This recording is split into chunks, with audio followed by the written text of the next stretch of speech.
நெருக்கத்திலே கர்த்தரையே நோக்கி கூப்பிட்டேன், என்னை விசாலத்தில் கொண்டு வந்து மீட்டு கொண்டாரே.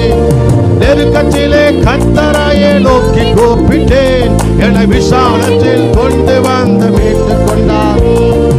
என் பட்சத்தில் கர்த்தர் இருப்பதினாலே ஒருபோதும் நான் அசைக்கப்படுவதில்லையே. என் கர்த்தர் இருப்பதினாலே ஒருபோதும் நான் அசைக்கப்படுவதில்லையே. இறையந்த தேவா